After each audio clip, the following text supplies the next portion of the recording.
Convido você a abrir a sua Bíblia lá em Mateus, capítulo 7.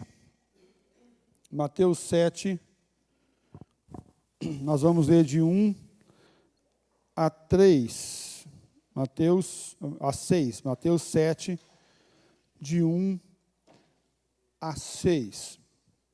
Então, fala assim: não julgueis para não sejais julgado. Cadê o próximo? Está aqui.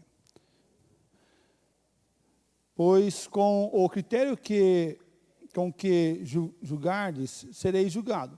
E com a medida com que tiverdes medido, vos medirão também.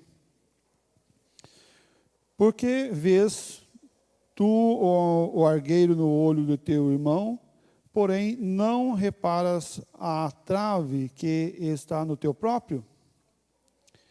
Ou como dirás a teu irmão: deixa-me tirar o argueiro do teu olho, quando tens a trave no teu? Hipócrita, tira primeiro a trave do teu olho, e então verás claramente para tirar o argueiro do olho do teu irmão. Versículo 6, não deis aos cães o que é santo, nem lanceis ante os porcos as vossas pérolas, para que não as pisem com os pés, e voltando-se vós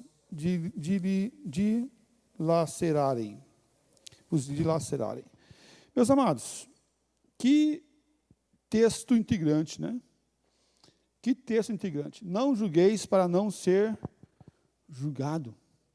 O julgamento. O julgamento. Hoje o que nós temos ouvido muito é sobre pessoas que estão julgando fora da lei, né? Julgando as coisas com o seu entendimento. E se você tem olhado alguns vídeos de juristas, tem alguns juristas que estão comentando de juízes que estão julgando fora das 4 linhas da nossa Constituição, da Constituição brasileira, julgando fora da regra, do estabelecido, das normativas claras que a nossa Constituição sim o faz. Mas a palavra do Senhor nosso Deus não nos está colocando como juiz, não nos coloca como juiz das pessoas, mas ela nos coloca como quem? Como servos e não como juízes. Por isso o texto, de forma muito clara, fala: não julgueis para não seres julgado. Mas venha cá, você não faz julgamento? Você faz julgamento. Você chegou aqui na igreja e viu a igreja decorada, toda bonitona, do jeito que está aqui, né, com os enfeites de Natal, com toda a parte, com a árvore nova de Natal, com as decorações novas, bonitinha. Você fez um julgamento ou não fez um julgamento? Qual o julgamento que você fez? Talvez você falou assim: nossa, como a igreja está linda, como a igreja está linda, como a igreja está linda, né? Semana passada, e hoje, uma mãe falou, né, que uma criança comentou aqui na igreja: nossa, mamãe, o pastor cortou o cabelo. O pastor cortou o cabelo, né? Fez uma avaliação, fez um julgamento. Qual foi o julgamento que ela fez? O pastor cortou o cabelo. Nós vamos julgar sempre nós vamos ter um julgamento de valor. A camisa rosa, camisa vermelha, camisa sei o quê, ficou bom, ficou ruim, ficou legal, não ficou legal.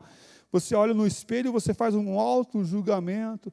Nossa, meus cabelos brancos, né, estão aparecendo. Nossa, não estou bem. Olha, estou com olheira, não estou com olheira. Você faz um auto-julgamento, algo que está em você. Mas o que Jesus está falando, então? O que Jesus está colocando aqui para nós? O que ele está trazendo de verdade e de ponto a ser esclarecido para nós no que ele está dizendo aqui? Essa sessão aqui, que nós lemos, esse trecho que nós lemos no Sermão do Monte, é a última sessão do Sermão do Monte, cujo tema é sobre o juízo. Ele fala, é a última parte sobre o juízo, sobre esse convívio, sobre a vida, sobre essa parte que ele está trazendo de relacionamento. O crente é submetido a todo tipo, a todo tempo, um processo de julgamento. O que você faz, as pessoas vão dizer assim, olha, ele fez isso porque é crente. E se não fosse crente, o que ele ia fazer? Talvez você já ouviu essa frase. Né? Ele faz isso porque ele é crente. Se não fosse crente, então não queria nem ver o que iria surgir. Né? Nesse sentido, nós sim vamos ter sempre um julgamento, mas, ao mesmo tempo, nós estamos sendo preparados ao último julgamento. Qual que é o último julgamento? É o julgamento quando o Senhor, Deus, né, tiver como o juiz, e Ele irá nos julgar no juízo final. É o julgamento final. Haverá um outro julgamento, e esse é o último julgamento. Nesse sentido, todo cristão está sendo pautado pela palavra de Deus e preparado para esse último julgamento. E aqui Jesus está nos ensinando, não julgueis para não seres julgados. Jesus era aqui um filho de um carpinteiro. Jesus sabia o que ele estava falando, e falando por propriedade, com propriedade. José, filho de Maria, José carpinteiro. Com certeza Jesus aprendeu também a profissão de carpintaria. E Jesus sabia muito bem qual que era a diferença entre uma ferpa de madeira, a diferença sobre um cisco no olho. Jesus sabia a diferença entre um caibro, uma viga, uma ripa, uma tábua de estrutura, uma tábua para um móvel. Jesus sabia muito bem o que ele estava falando ali, do cisco do olho do seu irmão. Jesus sabia muito bem sobre isso. Até dica de passagem, a palavra sinceridade, ela vem de um aspecto da madeira. Sabia disso? Ela vem, em certo sentido, nesse aspecto da madeira. Sinceridade é senceira. É senceira. Sinceridade é senceira. Por que vem da madeira? Porque os artesãos de madeira, os carpinteiros, ao pegar uma madeira que tinha broca, que estava furadinha, o que eles faziam para tampar aquele buraco? Eles passavam cera. Eles passavam cera naquele buraco, tampando aquele buraquinho com cera. E aí, eles vendiam aquele móvel como perfeito, sem buraco, sem defeito, sem dificuldade, né? E ao passar dos anos, com o calor, a cera vai derretendo. E ao derreter, o que aparece? O buraco que está lá estabelecido naquela madeira, que foi apenas tampado. Mas um móvel sincero, sem cera, é aquele móvel que não tampa os buracos, que mostra os buracos por completo, que mostra a realidade, o que é. Então, sinceridade é a pessoa que não está tampando, não está fechando os buracos para outro não ver, mas está se mostrando do jeito que ele é, está sendo sincero, sem cera. E assim, trazendo essa verdade que está colocando aqui. Jesus sabia muito bem o que era um móvel com cera, um móvel sem cera, um móvel pronto, um móvel acabado, a diferença de madeiras e assim por diante.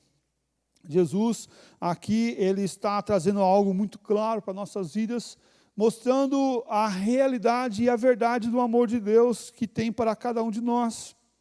O texto lá de Lucas, texto de Lucas 18, versículo 9 a 12. Vou pedir que o Valdemir leia para nós, por favor, Valdemir. Você acompanha no telão lá, eu vou projetar para ti.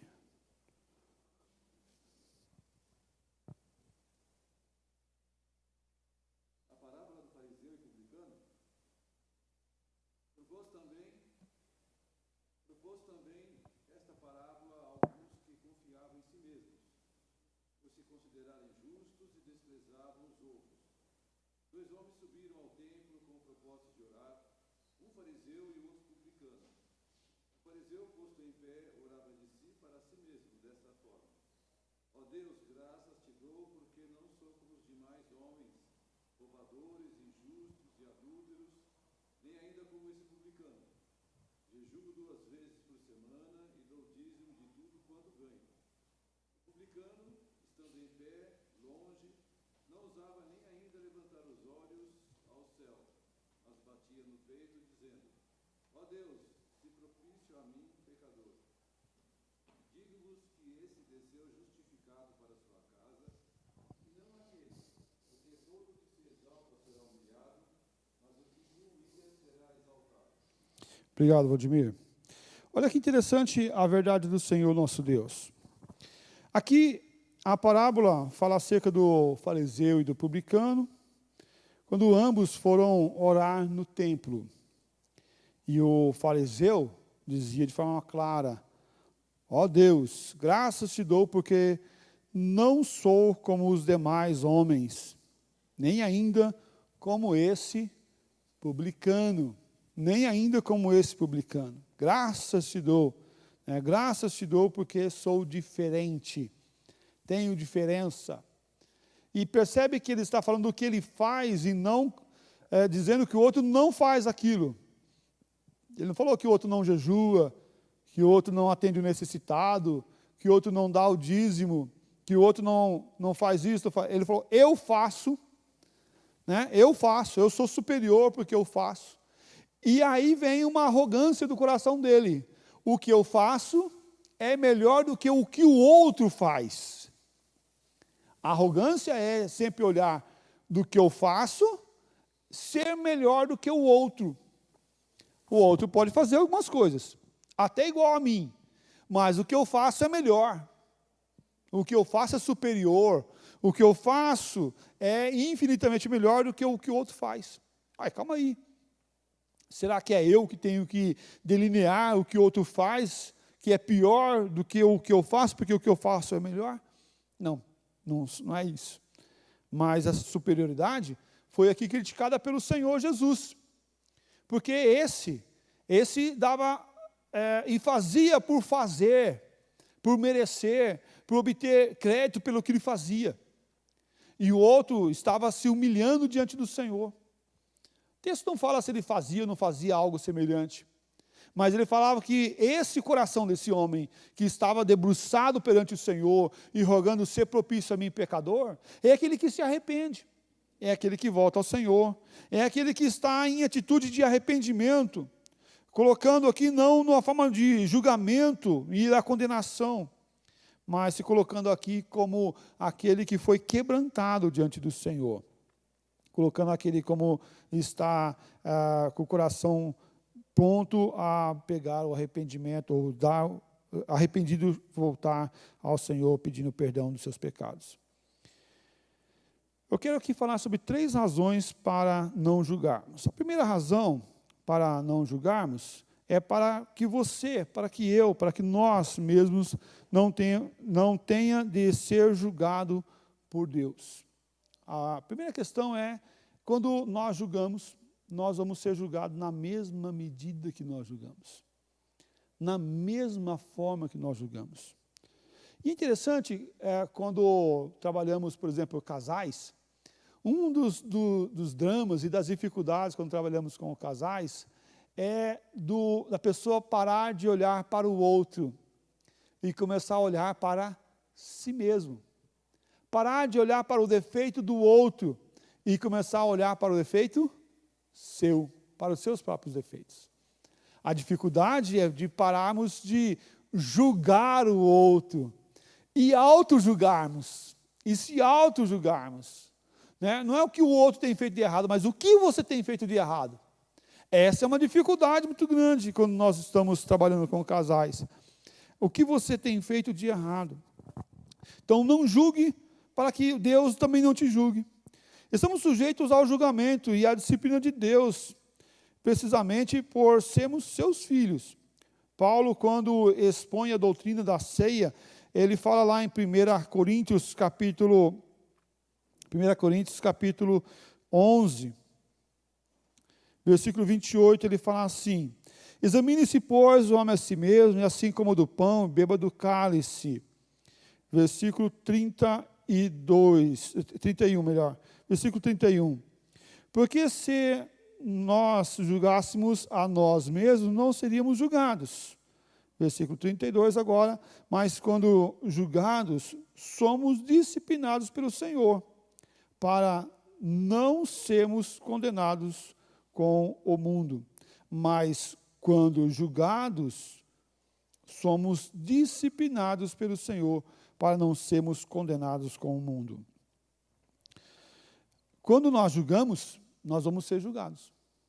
E na medida que nós fazemos, vamos receber essa mesma medida. Olhar para o Senhor e ver que Ele nos dá uma medida e uma forma e um proceder, é claro e fundamental para nossas vidas. Não julgue para não ser julgados.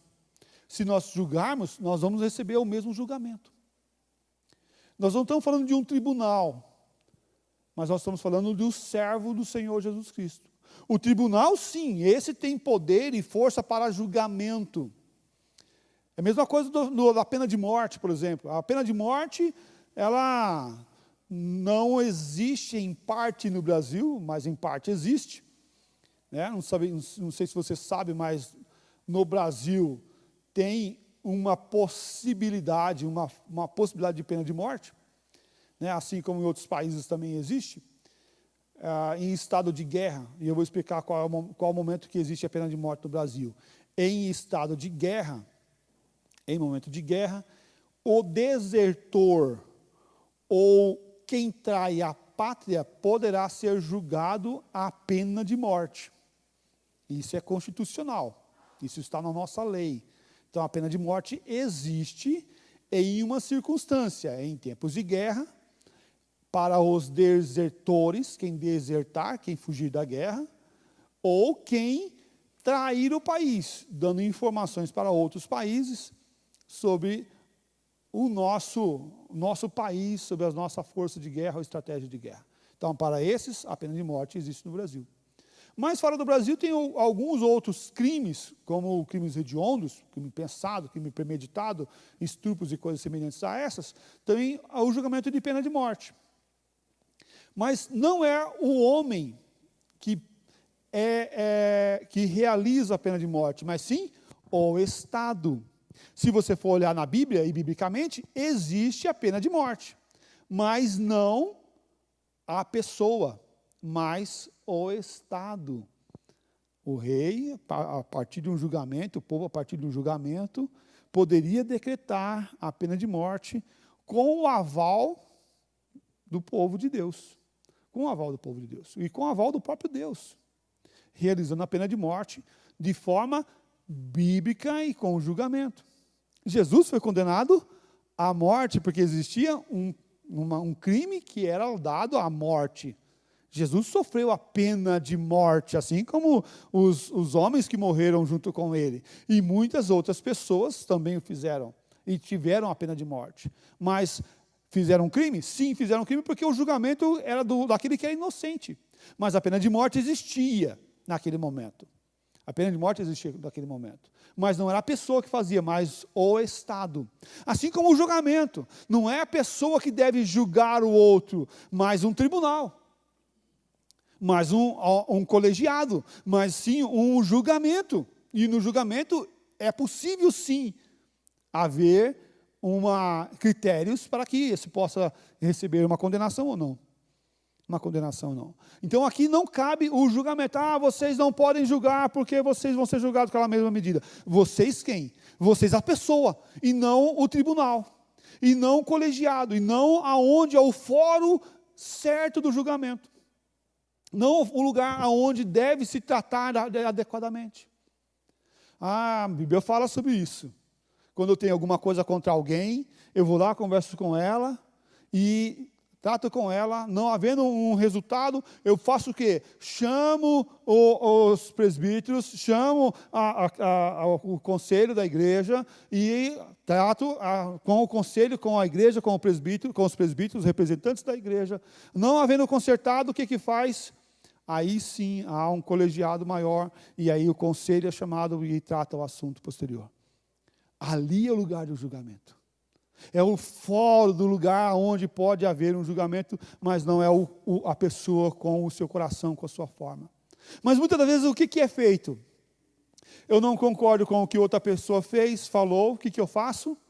Então eu pego e saio falando, espalhando para todo mundo.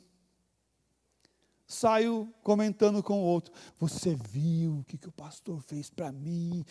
Você viu o que fulano fez para mim? Você viu o que o outro fez para mim? O que ele falou para mim? E eu saio fomentando em fóruns com o meu julgamento, com a minha forma. Com os meus conceitos e preceitos.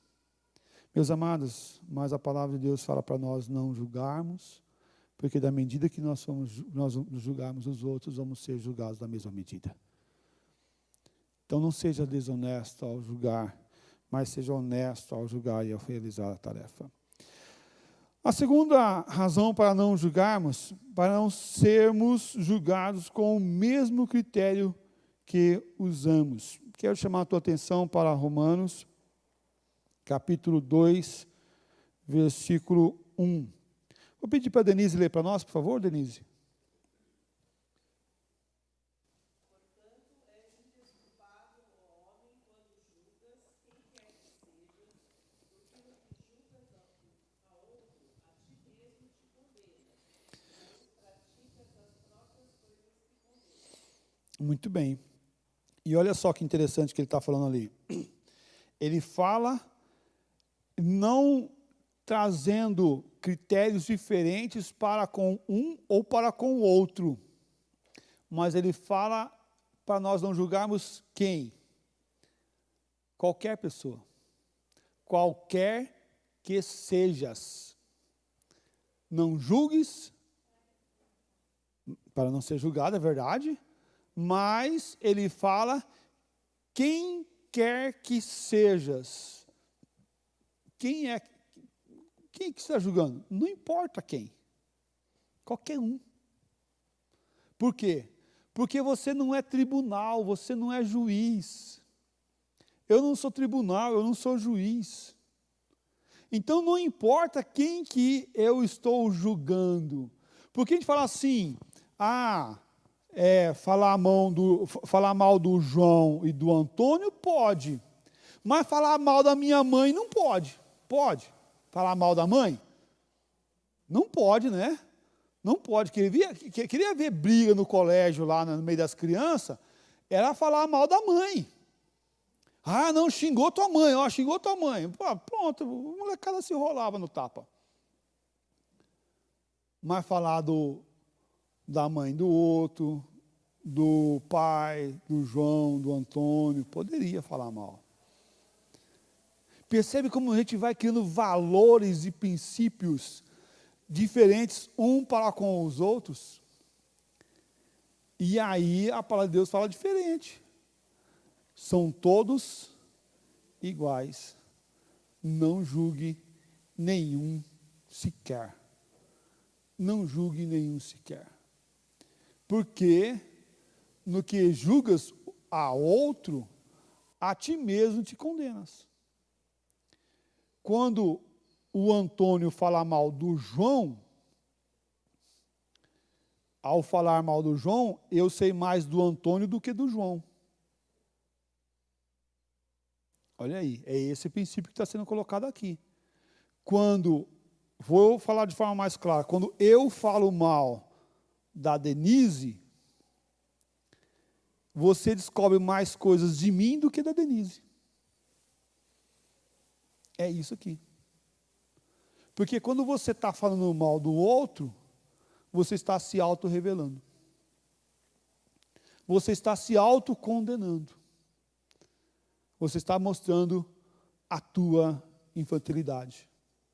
O quão você não é maduro a lidar com as coisas. E como você precisa crescer. Como nós precisamos crescer. E aqui, quando eu falo você, não falo você, eu falo nós. É o aspecto da nossa necessidade de crescimento e de fortalecimento na graça e no amor do Senhor Jesus.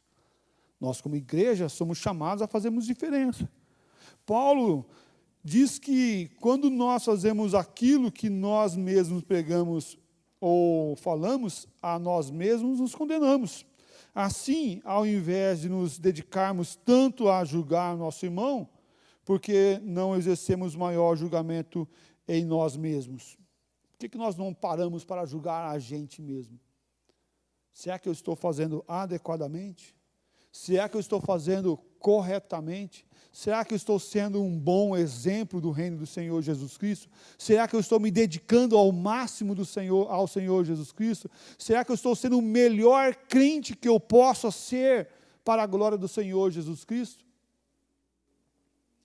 Nosso esforço não deve ser em encontrar defeito no outro. Nosso esforço deve ser encontrar o defeito em mim mesmo. Porque quando eu me dedico a isso, eu vou ter um maior resultado. E não vou andar conforme os meus preceitos e conceitos. Mas vou ter um resultado que glorifique mais o nome do Senhor Jesus Cristo, que exalte mais o nome do Senhor. E Davi, quando passa por um momento de dificuldade, de pecado, ele vai se deparar com momentos que mexeu com o seu coração e com a sua alma. Vejamos lá, 2 Samuel, capítulo 12, versículos de 1 a 6. Grenan, consegue enxergar daí, Grenan? Não? Então, acha lá na Bíblia, lá, 2 Samuel 12. É que está meio apagado, né? Ah, é? O tamanho daquela letra ali, homem. 2 Samuel 12, de 1 a 6. Mas na Bíblia dá para ler? Ah, tá. Então o problema é de longe. 12, de 1 a 6.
Muito bem.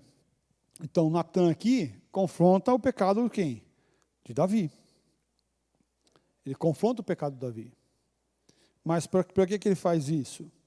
Como juiz? Não. Para confrontar e mostrar a verdade do Senhor nosso Deus. Representando quem? Natan fez isso? Representando o próprio Deus. Vai lá e fala isso. E Mostra isso para ele. A forma que Natan fez foi pecado ou não foi pecado? Não. Por quê? Porque ele está representando o próprio Deus. E ele iria receber esse mesmo critério. Então não faça isso, tá, Natan? Porque você está denunciando o pecado do outro. E ao denunciar o pecado do outro, ele vai desmascarar quem? O rei. Davi era rei, Davi estava reinando. Precisa ter uma seriedade em fazer isso? Claro que precisa. Não é qualquer pessoa que vai chegar lá e vai denunciar o rei e vai sair vivo de lá. Mas ele faz isso como um enviado de Deus, para mostrar o pecado de Davi. E ali, Davi fica indignado, tão certo como o sol nasce, essa pessoa vai ter que morrer, vai ter que restituir 4 vezes mais, tá? Né? E me fala quem que é esse daí, porque eu vou lá, vou fazer justiça. Foi você, Davi. Foi você. Foi você quando mandou Urias ir para frente da guerra, quando adulterou com Betseba, foi você. E aí cai na realidade. E Davi agora vai ter o momento de confessar o seu pecado e de voltar para o Senhor nosso Deus. E ele fala no Salmos 32, bem essa questão. Bem-aventurado aquele cuja iniquidade é perdoado, cujo pecado é coberto. Bem-aventurado o homem a quem o Senhor não atribui iniquidade, e em cujo espírito não adulo. Enquanto calei, os meus pecados envelheceram os meus ossos pelos meus constantes gemidos todo o dia. Porque a tua mão pesava dia e noite sobre mim, e o meu vigor se tornou em sequidão de estio. Porque a tua... Confessei-te o meu pecado, e a minha iniquidade não mais ocultei. Disse: confessarei ao Senhor as minhas transgressões, e tu perdoaste a iniquidade do meu pecado. Sendo assim, todo homem piedoso te fará súplica em tempo de poder encontrar-te. Com efeito, quando transbordarem, as muitas águas não o atingirão. Olha, Davi agora tem o arrependimento e a volta ao Senhor nosso Deus. E ele vai trazer de forma muito clara: enquanto eu calei os meus lábios, envelheceram os meus ossos pelos meus constantes gemidos. O pecado dói. O pecado dói. Mas quem perdoa os pecados é o Senhor nosso Deus. Davi tinha parado de olhar para dentro do seu coração e estava olhando para a situação e como ele poderia se resolver com os externos, como ele poderia manter as aparências, como ele poderia manter a fama de um rei bom. Olha lá, está vendo? A esposa de Urias ficou viúva porque Urias morreu na guerra.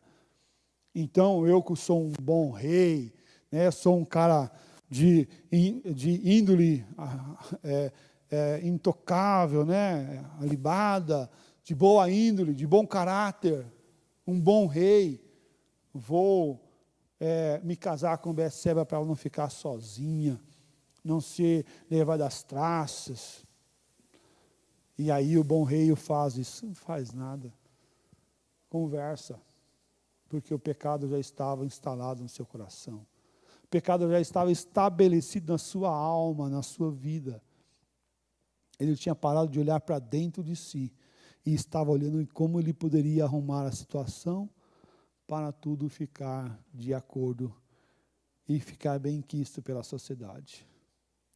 Por isso ele fala: enquanto eu calei, enquanto eu fiquei quieto, estava tudo de boa aparência, mas a dor estava na onde? A dor estava no gemer dos seus ossos. A dor estava pelo sofrimento do interno, que não tem remédio que sara. Não tem dor que possa ser curada com o pecado gemendo dentro do nosso coração. Davi tinha parado de olhar para dentro do seu coração, mas quando ele é confrontado com o seu pecado, ele olha para o seu erro e assim volta para o Senhor nosso Deus. A terceira e última razão para nós não julgarmos, porque somos incapazes de julgar corretamente. Somos incapazes de julgar corretamente.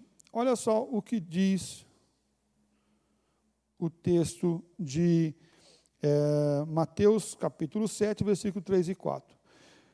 Por que vês tu o argueiro no olho do teu irmão, porém não reparas a trave que está no teu próprio?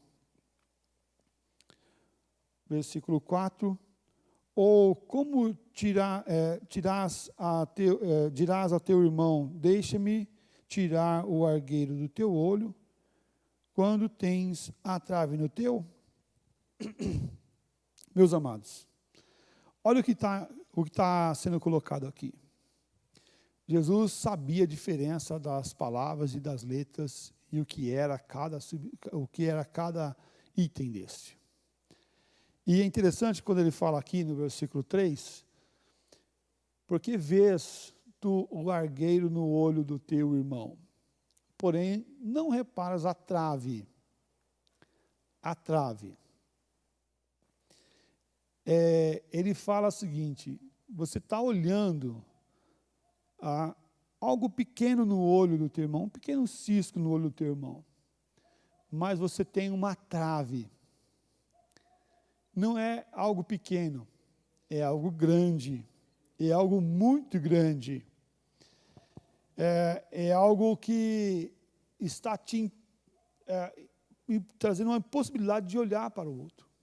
A trave, lembra da trave do gol? É quase igual isso, uma madeira que era longa e comprida. E eu quero fazer uma pergunta para você.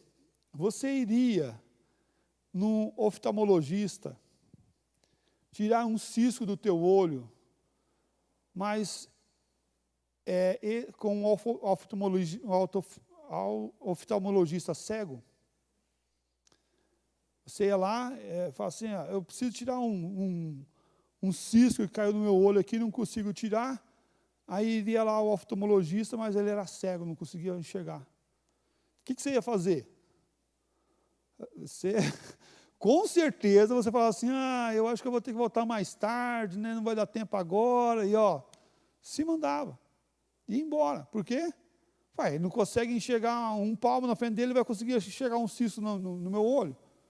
Como que ele vai fazer isso? Só se ele tiver um auxiliar que enxergue, ou uma tecnologia que assim o possibilite fazer. Mas sem tecnologia, sem algo assim, imagina ele pegando uma pinça e direcionando ao teu olho para tirar um pequeno cisco no teu olho. Como você ia fazer isso? Tenho certeza que você não ia deixar. Ou ser submetido a uma cirurgia de catarata para um cirurgião que é cego, não enxerga. Você fala, não, de jeito maneira. Vou deixar um bisturi na mão desse homem, cortar meu olho ali, né, com algo tão sensível, tão delicado. Não tem como. Por quê? Porque é algo simples. Mas é algo simples para quem enxerga, quem está vendo. Ao mesmo tempo, Jesus está dizendo assim, você que tem uma trave no teu olho, você não pode querer tirar um cisco no olho do teu irmão. Porque você não vai enxergar nada, com certeza você vai machucar ele, com certeza você vai ferir ele, com certeza você vai criar um dano irreversível na vida dele. E aí ele vai dizer, ele vai continuar, ou como dirás a teu irmão, deixa-me tirar o argueiro do teu olho, enquanto tens uma trave no teu? E algumas traduções traduz como tora. Quando você tem uma tora no teu olho, como que você vai querer tirar alguma coisa do olho dele? Será que o nosso julgamento é correto? Será que a nossa forma de julgar está correta? E mais uma vez ele fala assim, olha, cuida do teu olho. Cuida de tirar as coisas que estão te impedindo a julgar e a ver corretamente. Mas deixa esse julgamento para quem pode fazer isso livremente. E quem pode fazer o julgamento livre? sem peso, sem dolo, sem dor, e sem preconceitos, né, conceitos adquiridos anteriormente, mas de forma livre, porque é perfeito o juiz. É só o Senhor nosso Deus que é perfeito o juiz. É só o Senhor que é perfeito o juiz. É só Ele que realiza essa boa obra maravilhosa em nossas vidas. Certa feita eu estava com um casal lá em Guaratinguetá ainda, e a mãe desse casal, da esposa, né, desse casal, havia falecido. E ela toda preocupada porque a sua mãe tinha falecido no Rio de Janeiro, e ela tinha pregado Jesus para a sua mãe, que não era cristã, não tinha Cristo, mas não sabia se a sua mãe tinha tido tempo de ir para o céu ou não ir para o céu. E aí eu fiquei assim, eu falei assim, e agora, José, né? Como é que você fala? Você fala que não? É ruim. Você fala que sim, também é ruim. E algumas vezes, né, por covardia, ou por medo, ou por sem sabedoria, né, por não ter conhecimento, as pessoas falam que está no céu, está no inferno. Ou falam ainda que está lá no céu e está olhando para nós e vai estar te ajudando aqui na terra. Vai estar nada. Para com isso. Né? Que conceito é esse? Né? Não, ela morreu, mas vai estar lá no céu, olhando para você, te ajudando a você andar aqui no teu dia a dia. Não é nada, isso é uma visão espírita, irmão. Para com isso. Para com isso. Já vi crente falar essa história aí em velório. Não vai estar, não. Não precisa dizer palavras assim que aparentemente é bonita, né, é agradável, vai estar lá junto com Deus, falando sobre você. Deus não precisa que ninguém fale nada de você, não. Ele sabe tudo de você, tudo de mim. Mas aí para aquela família eu falei o seguinte, falei assim, olha, o céu é de quem que é o céu? De quem que é o céu? É de Deus, não é de Deus o céu? O céu é meu, é teu? Não. O céu não é meu, não é teu, é de Deus. Então Ele dá para quem Ele quer. O céu é para quem Ele quer. Não é para quem eu quero. Não é para quem você quer. Nós temos uma missão, sim, de pregar o céu, de anunciar o céu, de falar do céu, anunciar a verdade celestial, falar do dia aceitável do Senhor Jesus Cristo, que nós temos. Mas o céu não é meu, não é teu. O céu é de Deus. Então, nem todos que dizem Senhor, Senhor, entrarão no reino dos céus. Certo? Mas também, pode ser que nem o ladrão da cruz, que vai chegar lá meio chamiscado, né? Vai chegar lá com os pelinhos, cheirando queimado do inferno, mas passou raspando, mas subiu. Está lá no céu também. Quer um exemplo maior do que o ladrão da cruz? Nos minutos da sua morte, e recebeu uma promessa ali, clara e evidente do Senhor Jesus. Hoje mesmo estarás comigo na onde? No paraíso. Então você não foi para o inferno, foi para o céu. Se existe uma pessoa que fala assim, vai estar no céu, é esse daí, que a gente fala biblicamente, é um dos poucos que a gente pode dizer, foi para o céu. A não ser quem foi transladado, e assim por diante. Mas esse daí, eu falo, mas aqui biblicamente é certeza que está no céu. Porque palavra de Jesus, e Jesus não mente. Jesus não erra, não peca. Então o céu é do Senhor Jesus. Ele dá para quem Ele quer. Então para de colocar no céu ou no inferno as outras pessoas. Deixa isso com Deus. E meu recado para aquela família foi, filhinha, eu não sei, mas eu sei que o Senhor Deus é poderoso para salvar no último segundo da vida, no último respiro, e até mais ainda, até depois do último respiro, enquanto tiver consciência, enquanto tiver a cabeça funcionando, ela pode confessar o Senhor Jesus Cristo na sua mente, no seu coração, e ir para o céu, e morar no céu, e estar no céu com o Senhor Jesus. Mas isso é do Senhor com o Senhor.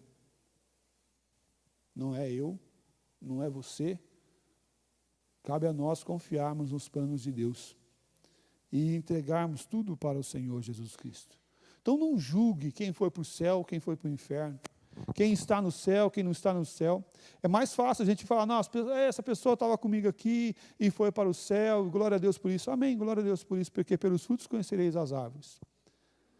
Mas as pessoas que não viveram no Senhor Jesus, não precisa dizer nem céu nem inferno, porque quem sabe disso é o Senhor Deus Todo-Poderoso. É Ele que conhece o céu e a terra. É Ele que conhece o céu e o inferno. É Ele que conhece a mim e a você. E é Ele que vai nos dar a verdadeira paga no Senhor e para o Senhor. E isso nós devemos confiar constantemente, glorificando o nome do Senhor. Não julgues, porque na tua medida de julgamento, você poderá errar. Você poderá machucar as pessoas. Você poderá trazer feridas irreversíveis no coração das pessoas. E é isso que Jesus está falando. Olha, você tem algo que está te impedindo você olhar de forma nítida o olho da outra pessoa. Então não tire, não tente tirar nada do olho dela, seja grande ou pequeno. Mas cuide de você, porque se você pegar uma pinça, uma faca, qualquer material, um dedo e colocar no olho da outra pessoa para tirar o cisco que está no olho da pessoa, você não irá enxergar. E você irá causar dano irreversível no olho daquela pessoa. Irreversível. Eu lembro quando o Nicolas era pequenininho, lá em Guaratinguetá ainda, ele estava recém aprendendo a andar de bicicleta, nós morávamos numa casa que tinha uma planta grande, que tinha umas palmeiras, e na ponta da palmeira tinha um espinho afiado. E quando eu mudei para essa casa, nós locamos essa planta lá estava, e acabei deixando aquela planta, porque ela era relativamente bonita. Mas ele andando de bicicleta, ele bateu o olho naquela planta. E furou a parte, esse espinho entrou no olho dele. E quando eu cheguei, dia 24 de dezembro, quase que nas vésperas, na hora de sair para ir para viajar para a casa dos meus pais, 23 ou 24 de dezembro, acho que era 23 de dezembro, e Denise já saiu com ele, com o olho branco, todo o olho branco, e olhou, falou, emergência, vamos sair, vamos. E eu estava voltando de uma visita, tinha passado no centro, tinha visto um oftalmo aberto, e Deus me chamou a atenção para aquele oftalmo aberto, onde nós íamos consultar lá periodicamente, era o nosso médico. E eu até achei estranho, mas nossa, se oftalmo, essa clínica aberta, né? E quando eu cheguei lá, toda a situação toda pronta, vamos para o hospital, vai ser clínico que vai atender ele, imagina, não tem condições, vamos lá no doutor, lá que eu passei, estava aberto lá. Chegamos lá, invadimos, olha, já acabou o atendimento, falei, não, é uma emergência, fala com o doutor, e atendeu ele, e faltou por 1 milímetro para alcançar a retina do olho dele, ele poderia ter perdido o olho dele. Ele poderia ter perdido o olho dele naquela planta. Graças a Deus, ficou apenas uma mancha interna, imperceptível aos olhos humanos. Mas poderia ser trágico. Poderia ser trágico. Quantas pessoas já perderam seu olho ao bater, ao topar em alguma coisa? Muitas, centenas e centenas de casos a gente sabe. Pessoas que machucaram. Meu avô conta a história que disse que o matuto tinha pegado um trabalho para fazer numa roça, e toda vez que ele pegava a enxada, colocava nas suas costas, ia para o seu trabalho, ele passava perto de uma árvore que tinha um galinho pontado para baixo, e ele passava e olhava, desviava do galho, e falava assim, rapaz, um dia alguém vai furar o olho nesse galho. E ia embora, não tirava o galinho. Um certo dia ele se distraiu, foi lá e bateu o olho e furou o olho dele naquela planta, naquele galinho. Ele falou, sabia que um dia alguém ia furar o olho, aí ele cortou o galinho que estava para baixo. Queridos, se nós não tomarmos cuidado com o outro, nós vamos machucá-los.